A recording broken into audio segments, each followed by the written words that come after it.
মোদের জানো প্রাণ হতে প্রিয় জিলানি জিলানি জিলানি গৌসে পাক জিলানি জিলানি জিলানি বড় পীর জিলানি। আলহামদুলিল্লাহি রাব্বিল আলামিন আসসালাতু ওয়াসসালামু আলা সাইয়্যিদিল মুরসালিন আম্মা বা'দ ফাআউযু বিল্লাহি মিনাশ শাইতানির রাজীম বিসমিল্লাহির রহমানির রহিম। প্রিয় মাদিনী চ্যানেলের দর্শকবৃন্দ, ছোট বন্ধুগণ, আসুন আমরা দরুদ শরীফ পাঠ করি।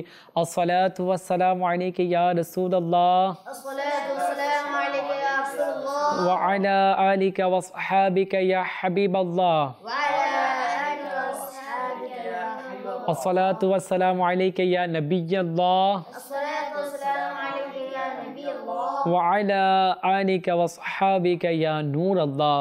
ওয়া আলা আলিকা ওয়া আসহাবিকা ইয়া নূরাল্লাহ। প্রিয় মাদিনী চ্যানেলের দর্শকবৃন্দ এবং আমার ছোট বন্ধুগণ, আবারও উপস্থিত হয়েছি বিশেষ অনুষ্ঠান নিয়ে, যার নাম হচ্ছে ছোটদের গাছে পাক। মাশাআল্লাহ, মারহাবা। জি মাদিনী চ্যানেলের দর্শকবৃন্দ, এই অনুষ্ঠান আমাদের রবিউল সানি মাসের চাঁদের 11 তারিখ পর্যন্ত চলবে এবং এই অনুষ্ঠান থেকে আমরা গাউসে পাক রহমাতুল্লাহ আলাইহির জীবনী সম্পর্কে, এনার পরেজগারিতা, ইবাদত এবং এনার কারামত এবং আরও অনেক কিছু সুন্নাত ও আদবও শিখব। আপনারা শুরু থেকে শেষ পর্যন্ত আমাদের সাথেই থাকুন। এবং আমার বন্ধুগণ, আপনারা সবাই কেমন আছেন? আলহামদুলিল্লাহ আলা কুল্লি হাল। আলহামদুলিল্লাহ, মাশাআল্লাহ, মারহাবা। এবং আশা করি আমাদের মাদিনী চ্যানেলের দর্শকবৃন্দ আপনারাও সবাই ভালো আছেন। আল্লাহ আপনাদেরকে বরকত দান করুক। জি হ্যাঁ, এই অনুষ্ঠান মাদিনী চ্যানেল আপনাদের জন্য সজ্জিত করেছেন। এই অনুষ্ঠান ইনশাআল্লাহ আমরা পরিপূর্ণ শুনবো এবং শিখবো এবং আমি আপনাদেরকে বলবো। এখনই আপনারা তাড়াতাড়ি কলম এবং ডায়েরি নিয়ে উপস্থিত হয়ে থাকেন এবং এখান থেকে অনেক কিছু নোট করবেন। আসুন আমরা প্রতিদিনের ন্যায় আজও দরুদ শরীফের ফজিলত সম্পর্কে শুনবো। কে বা না চায় তার গুনাহ ঝরে যাক, তার গুনাহ মাফ হয়ে যাক, তাই না? আপনারা কি চান গুনাহ মাফ হয়ে যাক? জি, আমরা চাই আমাদের গুনাহ ক্ষমা হয়ে যাক। তো আপনাদের জন্য সুসংবাদ, আমারও জন্য সুসংবাদ। কি রয়েছে? জুমার রাত, বৃহস্পতিবার রয়েছে, বৃহস্পতিবার মাগরিবের পর জুমার রাত হবে।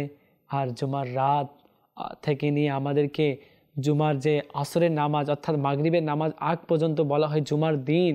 এই পর্যন্ত আমরা যে দরুদ শরীফের একটি আমল রয়েছে, এই আমল যদি করি আমাদের গুনাহ ক্ষমা হয়ে যাবেন। প্রিয় নবী রাসূলে আরবি মা আমিনার বাগানের সুবাসিত ফুল সাল্লাল্লাহু তাআলা আলাইহি ওয়াসাল্লাম ইরশাদ করেন, তিনি বলেন, যে ব্যক্তি আমার উপর জুমার দিন, কোন দিন? জুমার দিন জুমার দিন 200 বার দরুদ শরীফ পাঠ করে। কতবার? 200 বার। 200 বার দরুদ শরীফ পাঠ করে তার 200 বছরের গুনাহ ক্ষমা হয়ে যায়। সুবহানাল্লাহ। সুবহানাল্লাহ। আপনারা কি চান আপনাদের গুনাহ ক্ষমা হয়ে যাক? জি আপনারাও চান? জি, আমিও চাই এবং মাদিনী চ্যানেলের দর্শকবৃন্দ আপনারাও চান। তো গুনাহ ক্ষমা হয়ে যাওয়ার মাধ্যম কি রয়েছে? একটি আমল কিন্তু শিখিয়ে দিয়েছি। এই আমল হচ্ছে ইনশাআল্লাহ আমরা জুমার দিন 200 বার দরুদ শরীফ পাঠ করব ইনশাআল্লাহ। সাল্লু আলাল হাবিব সাল্লাল্লাহু তাআলা আলা মুহাম্মদ সাল্লাল্লাহু আলাইহি ওয়াসাল্লাম। প্রিয় মাদিনী চ্যানেলের দর্শকবৃন্দ, আমরা তো দরুদ শরীফের ফজিলত সম্পর্কে জেনেছি। আসুন আমরা আজ প্রতিদিনের ন্যায় আজও আমাদের অনুষ্ঠান শুরু করব কোরআনে পাক। আসুন আমরা আমাদের দ্বিতীয় স্থানে চলে যাই। দ্বিতীয় চমৎকার রয়েছে, আপনারা এখান থেকে অনেক কিছু শিক্ষা অর্জন করতে পারবেন এবং আমিও পারবো। দ্বিতীয় নাম হচ্ছে দোয়ার বরকত। কিসের বরকত? দোয়ার বরকত। জি হ্যাঁ, আমরা শুনবো সেই গাউসে পাক রহমাতুল্লাহ তাআলা আলাইহি, এনার দোয়ার কি বরকত ছিলেন। ইনি তো আল্লাহ পাকের প্রিয় বান্দা ছিলেন। আল্লাহ যাকে ভালোবাসেন তাকে তার প্রিয় বান্দা বানিয়ে নেন এবং ইনি তো মাদারজাত ওলি ছিলেন, অর্থাৎ মায়ের গর্ভ থেকে ইনি ওলি হয়ে দুনিয়াতে এসেছেন এবং ইনি ওলিদেরও সর্দার রয়েছেন এবং এনার যে দোয়ার বরকত রয়েছে না, খুবই চমৎকার রয়েছে। ইনশাআল্লাহ আমরা শুনবো এবং শোনার পরে এনার ওয়াস্তা নিব, আল্লাহর কাছে যখন দোয়া করব বলবো, হে আল্লাহ তুমি গাউসে পাকের ওসিলায় আমাকে মাফ করে দাও, আমার পেরেশানিকে দূর করে দাও ইনশাআল্লাহ। জি মাদিনী চ্যানেলের দর্শকবৃন্দ, এক বুজুর্গ রহমাতুল্লাহ আলাইহি ইরশাদ করেন, একবার আমার জমিনে হুজুরে গাউসে পাক শেখ আব্দুল কাদের জিলানী রহমাতুল্লাহ তাআলা আলাইহি তাশরিফ নিয়ে আসলেন এবং আমার জমিনে 2টি গাছ ছিল। কয়টি গাছ ছিল বলুন তো? 2টি গাছ ছিল। সে গাছ খেজুর গাছ, শুষ্ক মৃত হয়ে গিয়েছিল, সে গাছে কোনো ফল ধরে না। দীর্ঘ 4 বছর ধরে আমি এই গাছ থেকে কোনো ফল পাচ্ছি না। তো আমি মনে মনে ভাবলাম, এই গাছটিকে কেটে দিব, কেননা গাছ দ্বারা কোনো আমার লাভ হচ্ছে না, আমি লাভ পাইতেছি না। আমার কি করা উচিত? এটাকে কেটে ফেললি, কেটে কাঠ বানাবো, খড়ি বানাবো, যা দ্বারা আমরা আগুনে পুড়িয়ে কি করে রান্না করা হয়, এই ধরনের বানাবো। এনে এইভাবে চিন্তা ভাবনা করলেন। যেমন আমরা দেখতেছি না, এই যে টেবিলটা রয়েছে, টেবিলের নিচে কাঠ রয়েছে, এই কাঠ কি দিয়ে বানাইছে আপনারা দেখেছেন যে মিল রয়েছে, মিলে বড় বড় গাছগুলো কাটে, তাই না? কাটে কাঠ বানায়, এটা দিয়ে খাট, পালং ইত্যাদি এই কিছু বানিয়ে থাকে। তো এনারও এইরকম ইচ্ছা হলো, আমি গাছ দ্বারা কিছু পাচ্ছি না, গাছকে কেটে দিব। তো তখন শুনুন, ইনি আরও বলেন হুজুরে গাউসে পাক রাহমাতুল্লাহ আলাই আমার 2টি খেজুর গাছের, প্রথম খেজুর গাছের নিচে অজু করলেন। কি করলেন? দ্বিতীয় খেজুর গাছের নিচে 2 রাকাত নফল নামাজ আদায় করলেন। কি করলেন বলুন তো? 2 রাকাত নফল নামাজ আদায় করলেন। এবং এই বুজুর্গ বলেন, এনার এই অজু নামাজের বরকতে আমার সেই খেজুর গাছে আবার জীবিত হয়ে গেল, সে গাছে ফুল ধরলো, সে গাছ 1 সপ্তাহের ভিতর আমাকে খেজুর দিল। সুবহানাল্লাহ, সুবহানাল্লাহ। প্রিয় মাদিনী চ্যানেলের দর্শকবৃন্দ, তিনি আরও বলেন, কি বলেন জানেন? তিনি বলেন, সে সময় তখন ফলের মৌসুম ছিল না, খেজুর ফলের মৌসুম ছিল না, বিনা মৌসুমে ফল ধরেছে। কি ধরেছে বলুন তো? খেজুর, বিনা মৌসুমে। তিনি বলেন, আমি গাউসে পাক রাহমাতুল্লাহ তাআলা আলাই এনার দরবারে উপস্থিত হলাম, বললাম, ইয়া সাইয়্যিদি শেখ আব্দুল কাদের জিলানী রাহমাতুল্লাহ আলাই, আপনি আমার জমিনে এসেছিলেন, তাশরিফ নিয়ে এসেছিলেন আমার জমিনে, আপনি নামাজ আদায় করেছেন, এর বরকতে আমি সেই খেজুর গাছ থেকে খেজুর পাচ্ছি। সেটি তো অচল ছিল, সেটা আবার জীবিত হয়ে গেল। এটা আপনার ওযু ও নামাজের বরকতে। এই খেজুর আপনি যদি তোহফা হিসেবে গ্রহণ করে নিতেন, আমি অনেক সৌভাগ্যবান হতাম। তো হুজুর গাউসে পাক রাহমাতুল্লাহ আলাই সেই খেজুরকে কি করলেন বলুন তো? গ্রহণ করে নিলেন এবং খেজুর 2টি খেয়ে নিলেন। এখন খাওয়ার পর আমার গাউসে পাক রাহমাতুল্লাহ আলাই শুনে খুবই খুশি হবেন, হাত তুলে দোয়া করেন, হে আল্লাহ, আমার এই ব্যক্তিকে, আমার এই মুরিদকে এর সম্পদে তুমি বরকত দান করো, এর টাকাতে, এর পয়সাতে বরকত দান করো, এর গৃহপালিত পশুতে বরকত দান করো। সুবহানাল্লাহ, সুবহানাল্লাহ। সেই বুজুর্গ তখন আরও বলেন, তিনি বলেন, গাউসে পাক রাহমাতুল্লাহ আলাই যে দোয়া করলেন, এই দোয়া কবুল করে নিলেন এবং এই দোয়ার বরকত আমি পেয়েছি। তখন বলতেছেন কি, শুনেন, মন দিয়ে শুনবেন আপনারা। উনি বলেন, আমার বাসায় যখন আমি 100 বস্তা গম রাখি, সেখান থেকে 50 বস্তা গম নিয়ে আসে, ব্যবহার করে নিজের কাজে লাগায়। হ্যাঁ, তারপরে আবার যখন সে আমার রুমে যায়, আমার বাসায় যায়, তো যাই দেখি সেখানকার 100 বস্তার ভিতরে 100টা বস্তাই রয়েছে। সুবহানাল্লাহ, সুবহানাল্লাহ। তিনি আরও বলেন আমি যখন 1টি দিরহাম কোনো কাজে ব্যয় করি, আমার আরও দিরহাম বেড়ে যায়। সুবহানাল্লাহ। কি হয়ে যায়? এনার দিরহামগুলো বেড়ে যায়, মানে বৃদ্ধি পেয়ে যায়। তখন তিনি আরও বলেন, আমার গৃহপালিত পশু যে ছিল, এই পশু এতগুলো হয়ে গিয়েছিল যে এর হিসাব আমি মনে রাখতে পারি না, আমি ভুলে যাই। তিনি বলেন, আমার যে গৃহপালিত পশু ছিল, সে পশু এত বৃদ্ধি পেয়ে গিয়েছিল যে সুবহানাল্লাহ, সুবহানাল্লাহ বলে আমি এর হিসাব মনেই রাখতে পারি না, আমি ভুলে যাই। মাশাআল্লাহ, মারহাবা। প্রিয় ছোট বন্ধুগণ, মাশাআল্লাহ, মারহাবা। আপনারা শুনতে পেলেন সে মহান কামিল পীর এবং তিনার দোয়ার বরকত, এবং এটা এনার কারামত ছিলেন এবং আল্লাহ পাক এনার উপর দয়া করেছেন বলে এটা সম্ভব হয়েছে। তো আমাদেরকে কি করা উচিত বলুন তো? গাউসে পাককে ভালোবাসা উচিত। ইনশাআল্লাহ আমরা গাউসে পাক রাহমাতুল্লাহ আলাইহিকে ভালোবাসবো ইনশাআল্লাহ। জি ছোট বন্ধুগণ, আমরা তো অনেক কিছু শিক্ষা অর্জন করতে পারলাম। এখন আসুন আমরা প্রশ্নের দিকে চলে যাব। আমাদের এখানে যে বন্ধুগণ রয়েছে, দেখি কে প্রশ্ন করে এই ঘটনা থেকে, এবং আপনারাও ইনশাআল্লাহ এই প্রশ্নগুলো নোট করবেন এবং উত্তরগুলো নোট করবেন ইনশাআল্লাহ। জি বন্ধুগণ, আপনাদের মধ্যে কারা কারা প্রশ্ন করবেন? মাশাআল্লাহ, মারহাবা, মাশাআল্লাহ, মারহাবা। আমাদের ইব্রাহিম ভাই প্রশ্ন করতে ইচ্ছুক। আসুন আমরা জেনে নেই ইব্রাহিম ভাইয়ের প্রশ্ন। জি ইব্রাহিম ভাই, আপনার প্রশ্ন আমাদেরকে বলুন। জি হুজুর, গাছ কি জানতে পারে তার নিজ দিয়ে কেউ যাওয়া আসা করে? মাশাআল্লাহ, মারহাবা, খুবই চমৎকার আমাদের ইব্রাহিম ভাই প্রশ্ন করেছেন। প্রশ্নের উত্তর হচ্ছে মাদিনী চ্যানেলের দর্শকবৃন্দ এবং আমার বন্ধুগণ, গাছপালা যে লতাপাতা রয়েছে আল্লাহ পাকের নবী ও রসুলকে চিনেন এবং জানেন এবং আল্লাহ পাকের হুকুমে এনাদের সাথে কথা বলেন এবং এনাদের কথাগুলোকে মান্য করেন। সুবহানাল্লাহ, সুবহানাল্লাহ। এবং এইভাবে আল্লাহ পাকের হুকুম হইলে তারা কথাও বলতে পারেন। যেমন আমরা শুনেছি না, আবু জেহেল তিনি নিজের হাতের মুষ্ঠতে পাথর রেখেছিল, আমার নবী দরবারে আসে বলছে আমার হাতের মুষ্ঠতে কি রয়েছে? তো আমার নবী বলে আমি বলবো না, তোমার হাতে যা রয়েছে সে বলবে। তো পাথর বলেছিল না, লা ইলাহা ইল্লাল্লাহু মুহাম্মাদুর রাসূলুল্লাহ সাল্লাল্লাহু তাআলা আলা মুহাম্মাদ। আর সব কিছু তো মাদিনী চ্যানেলের দর্শকবৃন্দ আল্লাহ পাকের ক্ষমতার ভিতরেই রয়েছে। আল্লাহ পাক যখন যাকে ইচ্ছা তা দান করে থাকেন। তো আমরা যদি আল্লাহ পাকের প্রিয় হয়ে যায়, আল্লাহ পাকের কাছে মকবুল হয়ে যায়, তো ইনশাআল্লাহ আমাদের উপর আল্লাহ পাক দয়া করবেন। দয়া করেছেন গাউসে পাক, খাজা গরিবে নওয়াজ, বড় পীর আব্দুল কাদের জিলানী, তারপরে আমাদের বাংলাদেশের জমিনে শাহপরান শাহজালাল রহমাতুল্লাহ আলাই, এনাদেরকে আল্লাহ দয়া করেছেন। তো ইনশাআল্লাহ আমরা আল্লাহ পাকের আদেশকে মান্য করব। জি, আপনারা আর কারা কারা প্রশ্ন করতে চান? মাশাআল্লাহ, মারহাবা। জি, আমাদের আলিফ ভাই আপনি প্রশ্ন করুন ইনশাআল্লাহ। জি নোমান ভাই, শুকনো গাছে কিভাবে এক সপ্তাহের ভিতরে ফল আসতে পারে? মাশাআল্লাহ, মারহাবা, আপনি তো অনেক সুন্দর প্রশ্ন করতে পারেন, খুবই চমৎকার প্রশ্ন। জি মাদিনী চ্যানেলের দর্শকবৃন্দ, এই প্রশ্নের উত্তর, যখন গাছে ফল আসে না তখন আল্লাহর ওলিদের মাধ্যমে চলে আসে। সুবহানাল্লাহ, সুবহানাল্লাহ। আর এটাকে কারামত বলা হয়। কি বলা হয়? কারামত বলা হয়। আর কারামত কাদের দ্বারা প্রকাশ পায়?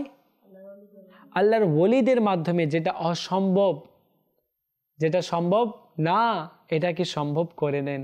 এবং মুজিজা কাদের কাছ থেকে প্রকাশ পায়? আল্লাহর নবীদের মাধ্যমে। কাদের মাধ্যমে? আল্লাহর নবীদের মাধ্যমে। যেমন আমাদের নবী সাল্লাল্লাহু তাআলা আলাইহি ওয়াসাল্লামের মাধ্যমে অনেক মুজিজা প্রকাশ পেয়েছে, তাই না? তো তেমনি আল্লাহর ওলিদের কাছে কিছু যদি প্রকাশ পায়, এটাকে কারামত বলা হয়। যে আপনারা ঘটনাতে শুনলেন যে গাছ 4 বছর ধরে কি দিত না? খেজুর দিত না, ফল দিত না, শুষ্ক হয়ে গিয়েছিল, মৃত হয়ে গিয়েছিল সে গাছ। হুজুর গাউসে পাক রহমাতুল্লাহ তাআলা ওযু এবং নামাজের বরকতে কি হয়ে গিয়েছিল বলুন তো? গাছে কি দিয়েছিল? ফল দিয়েছিল। সুবহানাল্লাহ, সুবহানাল্লাহ। এটাই তো গাউসে পাক রহমাতুল্লাহ আলাইহির কারামত রয়েছে। জি বন্ধুগণ, আপনাদের মধ্যে আর কারা কারা প্রশ্ন করতে চান? মাশাআল্লাহ, সবাই আবারও আমাদের আরিফ ভাই এবং ইব্রাহিম ভাই তুলেছে। আসুন ইনশাআল্লাহ আমাদের জুবাইর ভাইয়ের কাছ থেকে প্রশ্ন জেনে নেই। হ্যাঁ জুবাইর ভাই, বলুন তো আপনি কি প্রশ্ন করতে চান? জি নোমান ভাই, আমার প্রশ্ন হচ্ছে গাউসে পাক কি খেজুর খেতেন? মাশাআল্লাহ, মারহাবা। আলহামদুলিল্লাহ, মাদিনী চ্যানেলের দর্শকবৃন্দ, এই খেজুর খাওয়া কি রয়েছে? সুন্নাত রয়েছে। গাউসে পাক রহমাতুল্লাহ আলাই খেজুর খেতেন এবং আমাদের প্রিয় নবী রাসূল আরবি মক্কি মাদানী হাশেমি সাল্লাল্লাহু তাআলা আলাইহি ওয়াসাল্লাম খেজুর খেতেন এবং খুবই ভালোবাসতেন। এবং আমার নবী বলেছেন এটি উত্তম খাওয়া। সুবহানাল্লাহ। জি, গাউসে পাক রহমাতুল্লাহ আলাই তিনিও খেজুর খেতেন। তো আমরাও ইনশাআল্লাহ সুন্নাতের নিয়তে ইনশাআল্লাহ খেজুর খাবো তো ইনশাআল্লাহ। ইনশাআল্লাহ আমরা আমাদের দ্বিতীয় সেগমেন্টে যাই। আমাদের সাথে রয়েছে নাত খা আমাদের ইব্রাহিম আত্তারি ভাই, এনার সুকণ্ঠ দ্বারা আমরা ইনশাআল্লাহ মন কা বাতে গাউসে পাক রহমাতুল্লাহ আলাই শুনবো। জি আমাদের ইব্রাহিম ভাই। সাল্লি আলা রাসূলিনা সাল্লি আলা হাবিবিনা সাল্লি আলা মুহাম্মাদিন। দরবার যে আসে তোমার বাগদাদ ওয়ালা মুর্শিদ, দরবার যে আসে তোমার বাগদাদ ওয়ালা মুর্শিদ। মনের বাসনা পূর্ণ হয় বাগদাদ ওয়ালা মুর্শিদ। আমার গসে পিয়া, আমার গসে পিয়া, আমার গসে পিয়া, আমার গসে পিয়া। দরবার যে আসে তোমার বাগদাদ ওয়ালা মুর্শিদ, দরবার যে আসে তোমার বাগদাদ ওয়ালা মুর্শিদ। মনের বাসনা পূর্ণ হয় বাগদাদ ওয়ালা মুর্শিদ। আমার গৌসে পিয়া, আমার গৌসে পিয়া নিতে শিফাই কামিলা দরবার है कामिल नीते शिफाई कामिले दरबार है कामिल दरबार जे आशे तुम्हार बगदाद वाला मुर्शिद दरबार जे आशे तुम्हार बगदाद वाला मुर्शिद মনের বাসনা পূর্ণ হয় বাগদাদ ওয়ালা মুর্শিদ আমার গৌসে পিয়া আমার গৌসে পিয়া আমার গৌসে পিয়া আমার গৌসে পিয়া নিতে শিফাই কামিলা দরবার है कामिल नीते शिफाए कामिले दरबार है कामिल এসেছে গুনাহের রোগী বাগদাদ ওয়ালা মুর্শিদ এসেছে গুনাহের রোগী বাগদাদ ওয়ালা মুর্শিদ আমার গৌসে পিয়া আমার গৌসে পিয়া আমার গৌসে পিয়া আমার গৌসে পিয়া আত্মার তোমার দ্বারে পুনরায় গিয়ে যেন বলে আত্মার তোমার দ্বারে পুনরায় গিয়ে যেন বলে বাগদাদে আবার এসেছি বাগদাদে আবার এসেছি বাগদাদ ওয়ালা মুর্শিদ বাগদাদে আবার এসেছি বাগদাদ ওয়ালা মুর্শিদ আমার গৌসে পিয়া আমার গৌসে পিয়া আমার গৌসে পিয়া আমার গৌসে পিয়া মাশাআল্লাহ মারহাবা মারহাবা আমাদের ছোট বন্ধু আমাদের ইব্রাহিম ভাই কত সুন্দর আমাদেরকে মানকাবাত শুনিয়েছে। আপনাদেরও ইচ্ছা করে মানকাবাত বলার নাতে মুস্তাফা বলার মাদিনী চ্যানেল যেহেতু আপনারা দেখেন তাই না, তো ইনশাআল্লাহ আপনারাও বলবেন, আপনারাও বাসায় বসবেন বন্ধুদেরকে নিয়ে অনুষ্ঠান করবেন, ছোটদেরকে নিয়ে আপনার বন্ধুরা রয়েছে না খেলা করেন, এমনিতে আপনারা অনেক খেলা খেলেন, তো একদিন বন্ধুদেরকে বাসায় দাওয়াত দিবেন, এদেরকে নিয়ে বসে কি করবেন বলুন তো, নাতের মাহফিল বা ইয়া করবেন, তারপরে কোরআনে কারিমে তেলাওয়াত করবেন এবং আপনারা দরসও দিবেন ইনশাআল্লাহ। ইনশাআল্লাহ এই দ্বারা অনেক নেকি অর্জিত হবে এবং অনেক কিছু শিক্ষা অর্জন করতে পারবো। মাদিনী চ্যানেলের দর্শকবৃন্দ দেখতে দেখতে আমরা আমাদের তৃতীয় সেগমেন্ট শেষ করলাম তাই না। আসুন আপনারা যে অপেক্ষায় ছিলেন চতুর্থ খুবই মনোমুগ্ধ সেগমেন্ট যার নাম হচ্ছে মৌলিক শিক্ষা। ইনশাআল্লাহ এখান থেকেও আমরা অনেক কিছু শিখব এবং নোট করে নেই। আসুন সল্লু আলাল হাবিব। জি মাদিনী চ্যানেলের দর্শকবৃন্দ আমরা তো শুক্রবার দিন পাই এবং 7 দিনের যে সরদার রয়েছে জুমার দিন, এই দিনের কি ফজিলত রয়েছে, অনেক ফজিলত রয়েছে। আসুন একটি আমলও আপনাদেরকে বলে দেয় ইনশাআল্লাহ, এই আমল করবেন। জুমার দিন নখ কাটার ফজিলত সম্পর্কে বলবো, ইনশাআল্লাহ আপনারা নোট করে নেন এবং আমরা আমাদের বন্ধুগণের কাছ থেকে ইনশাআল্লাহ জানবো। 1 নম্বর হচ্ছে জুমার দিন নখ কাটা মুস্তাহাব। কি রয়েছে নখ কাটা মুস্তাহাব। অবশ্যই যদি বড় হয়ে যায় তবে জুমার দিনের জন্য অপেক্ষা করবেন না। জি মাশাআল্লাহ সদরুস শরিয়া মাওলানা আমজাদ আলী আজমি রাহমাতুল্লাহ আলাই বলেন, বর্ণিত আছে যে ব্যক্তি জুমার দিন নখ কাটবে আল্লাহ তাআলা তাকে পরবর্তী জুমা পর্যন্ত বিপদ আপদ থেকে রক্ষা করবেন। সুবহানাল্লাহ। এবং 3 দিন অতিরিক্ত অর্থাৎ 10 দিন পর্যন্ত তাকে কি করবেন বলুন তো, বিপদ আপদ থেকে হেফাজত রাখবেন। জি মাশাআল্লাহ। এবং আরও এসেছে যে ব্যক্তি জুমার দিন নখ কাটবে তবে রহমতের শুভ আগমন হবে। সুবহানাল্লাহ। এবং তার গুনাহ দূরীভূত হয়ে যাবে। সুবহানাল্লাহ সুবহানাল্লাহ। মাদিনী চ্যানেলের দর্শকবৃন্দ খুবই চমৎকার না নখ কাটার আমল। 2 নম্বর শুনুন, বলবো 2 নম্বর শুনবো ইনশাআল্লাহ, নোটও করে নেই আমরা। 2 নম্বর হচ্ছে হাতে নখ কাটার পদ্ধতি হচ্ছে, প্রথমে আমরা ডান হাতের শাহাদত আঙ্গুল দ্বারা শুরু করে কনিষ্ঠ আঙ্গুল পর্যন্ত কাটবো, তারপরে এই যে বৃদ্ধ আঙ্গুল রয়েছে ডান হাতের এটা ছেড়ে দেব, তারপরে আমরা বাম হাতের কনিষ্ঠ আঙ্গুল থেকে শুরু করে বৃদ্ধ আঙ্গুল পর্যন্ত কাটবো, আর অবশিষ্ট যে ডান হাতের বৃদ্ধ আঙ্গুল রয়েছে এটা শেষে কেটে নিব। নাম্বার 3 হচ্ছে পায়ের নখ কাটার কোনো সুনির্দিষ্ট নিয়ম নেই, তবে উত্তম হচ্ছে ডান পায়ের কনিষ্ঠ আঙ্গুল থেকে শুরু করে ধারাবাহিকভাবে বৃদ্ধ আঙ্গুল নখ পর্যন্ত কেটে নিব। অতঃপর বাম পায়ের বৃদ্ধ আঙ্গুল থেকে শুরু করে কনিষ্ঠ আঙ্গুলের নখ পর্যন্ত আমরা কেটে নিব ইনশাআল্লাহ। এই আমল করব তো আমরা? জি ইনশাআল্লাহ। চতুর্থ নাম্বার শুনুন মাদিনী চ্যানেলের দর্শকবৃন্দ, আজ আমরা এটা করে থাকি, এটা থেকে বাঁচা উচিত অপবিত্র অবস্থায়, অর্থাৎ গোসল ফরজ হওয়া অবস্থায় নখ কাটা মাকরু। নাম্বার 5 হচ্ছে দাঁত দ্বারা। এটা আমাদের ভিতর দেখা যায়, এটা কেমন একটা নোংরামো কাজ না?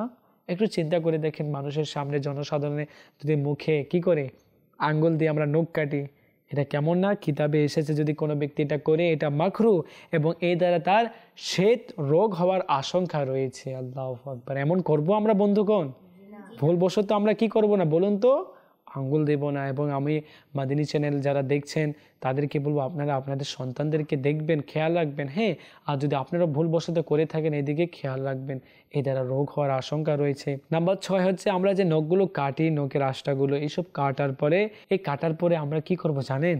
যে মাটি খনন করে সুন্দর করে কি করব? পুঁতিয়ে দিব বা কোনো জায়গায় ফেলিয়ে দিব, ভালো জায়গায়। হ্যাঁ, আর নাম্বার 7 শুনুন, এটা আমাদের ভিতরে হয়ে থাকে যে আমরা মানে ইলমে দিন না থাকার কারণে, জ্ঞান না থাকার কারণে আমরা এইসব ভুল করে থাকি।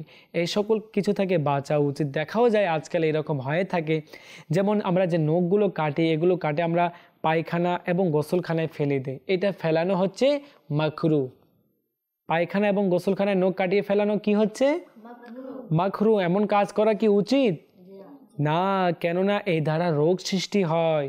বুঝতে পেরেছেন? আজ আমাদের ভিতরে অনেক রোগ, কিন্তু বলি না, মনে করতেছি রোগ হয়ে যাচ্ছে, কিন্তু আমাদের যে ভুল রয়েছে এই ভুলের কারণে রোগ আসতেছে আমাদের কাছে। রোগকে বলতেছে ওয়েলকাম ওয়েলকাম, আসো আমার কাছে, তাই না? তো আমাদেরকে বাঁচতে হবে, তাহলে আমরা রোগ বিপদ আপদ থেকে বাঁচব। নাম্বার 8 হচ্ছে বুধবারে নখ কাটা উচিত নয়, এতে শ্বেত রোগ হওয়ার সম্ভাবনা রয়েছে। অবশ্যই যদি আপনার নখ বড় হয়ে গিয়েছে 39 দিন পর্যন্ত, তখন যদি সেদিন বুধবার থাকে তো আপনাকে কেটে নিতে হবে। কেননা 40তম দিন হয়ে গেলে যদি নখ সে না কাটে তাহলে তার উপর সেই দিন বুধবারের দিন কাটা ওয়াজিব 39তম দিনে। তো 40 দিন পর্যন্ত অপেক্ষা করা যাবে না। এটা হলো মাকরু।